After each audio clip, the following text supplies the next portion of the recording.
झारखंड में अगर आप बात करेंगे आदिवासी की हो चाहे मूलवासी की हो, साथ में अगर भ्रष्टाचार के खिलाफ अगर बात करते हैं, किसी का घर टूट रहा है उस पर बात करते हैं, किसी को नौकरी नहीं मिल रहा उस पर अगर बात करते हैं, तो आपको किसी न किसी साजिश के तहत जो है कि फंसाया जाएगा। या तो आपका किसी पर्सनल जो संपत्ति है उसको नुकसान किया जाएगा, या तो आपको जेल भेजा जाएगा। ऐसा ही कुछ मामला अभी आप देखे होंगे कि बड़का गांव में जो पूर्व मंत्री रह चुके हैं योगेंद्र साव, पूर्व विधायक रह चुके हैं अंबा प्रसाद जी, उनका घर को भी तोड़ा गया।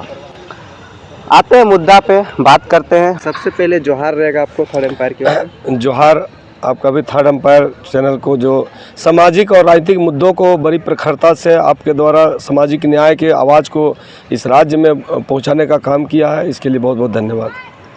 क्या ऐसा नौबत आ गया जो आप लोग अंबा प्रसाद का जो घर टूटा और साथ में जो अभी लेटर हेड जारी हुआ कांग्रेस के द्वारा, उस पर आप लोग काफ़ी ज़्यादा उनको विरोध कर रहे हैं और ये भी बोल रहे हैं कि नहीं सो योगेंद्र प्रसाद से माफ़ी मांगना पड़ेगा कांग्रेस को, क्या ऐसा नौबत आ गया? देखिए, मैं बता दूं कि पिछले लगभग 2 महीना पहले लंबे समय से चल रहे एनटीपीसी के खिलाफ जिस प्रकार वहाँ के विस्थापितों के साथ अन्याय हो रही है, घोर अन्याय हो रही है, उनको मुआवजा नहीं दिया जा रहा है, विस्थापन का कोई नीतियों को लागू नहीं किया जा रहा है। ऐसे में कांग्रेस पार्टी के वरिष्ठ नेता और विस्थापितों के अगुआ, कांग्रेस पार्टी के से ही पूर्व कृषि मंत्री रहे योगेंद्र साहू जी धरना पर बैठे थे, उनकी पत्नी निर्मला देवी बैठे थे, उनके परिवार के सदस्य के साथ साथ हजारों की संख्या में विस्थापित बैठे थे। हम अपना लोकहित अधिकार पार्टी जो सामाजिक न्याय के पक्षधर पार्टी है, इस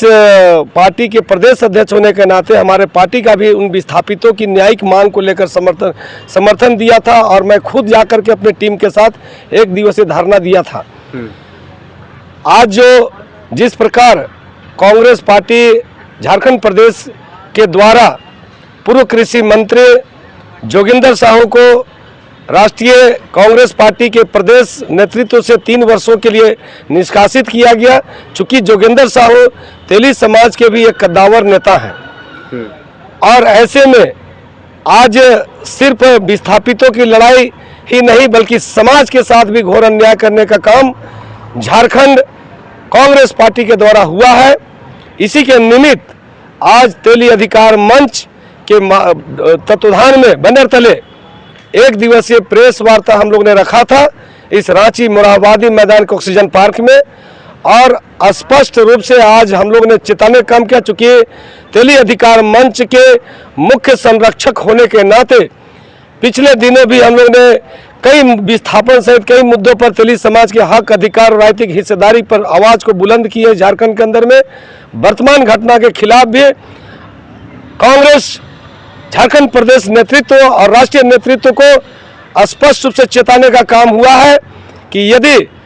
जोगिंदर साहू का जो निष्कासन 3 वर्षों के लिए हुई है उसे अविलंब वापस लेते हुए माफी मांगा जाए, अन्यथा तेली समाज अब चुप नहीं बैठेगी। इस राज्य में 22% से अधिक आबादी वाले तेली समाज के साथ लगातार, चाहे वो भारतीय जनता पार्टी हो, चाहे कांग्रेस की पार्टी हो, चाहे क्षेत्रीय पार्टी हो, जिस प्रकार अनदेखा के साथ साथ अन्याय पे अन्याय हो रही है, अब ऐसे में तेली समाज जागरूक हो चुका है, मन बना चुका है, कमर कस चुका है कि अब तेली समाज के ऊपर चाहे राजनीतिक अन्याय हो, सामाजिक अन्याय हो, चाहे हक अधिकार लूटने और छीनने की काम हो, अब तेली समाज चुप नहीं बैठेगी। इन्हीं संकल्प और आंदोलन की रूपरेखा को लेकर के आज तेली अधिकार मंच प्रेस वार्ता के माध्यम से कांग्रेस राष्ट्रीय नेतृत्व और प्रदेश नेतृत्व को कड़े शब्दों में चेताया है कि अविलंब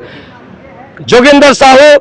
उनके परिवार के साथ हुए अन्याय, अत्याचार और अमान्य घटना के लिए माफी मांगे और वहां के विस्थापितों को भूमि अधिग्रहण 2012 के तहत मुआवजा मिले, उन्हें मान सम्मान के साथ उनकी जायज और संवैधानिक मांगों पर विचार करे, अन्यथा इस अगुआ सरकार और कांग्रेस पार्टी की तानाशाही के खिलाफ तेली समाज अब मुखर होकर सड़कों पर आंदोलन करेगी और इनका सारा जवाबदेही केंद्र राज्य के अगुआ सरकार और राज्य के झारखंड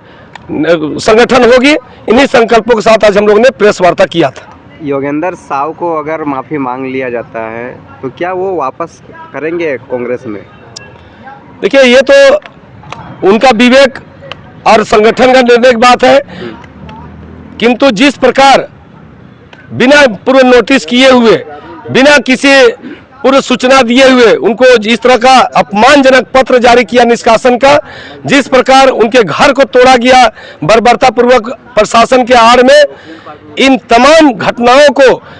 तेली अधिकार मंच घोर निंदा करती है, कड़ी आलोचना करती है और इन तमाम विस्थापितों के हक अधिकार और ओबीसी समाज के साथ हो रहे अन्याय अत्याचार के खिलाफ तेली अधिकार मंच अब इस राज्य में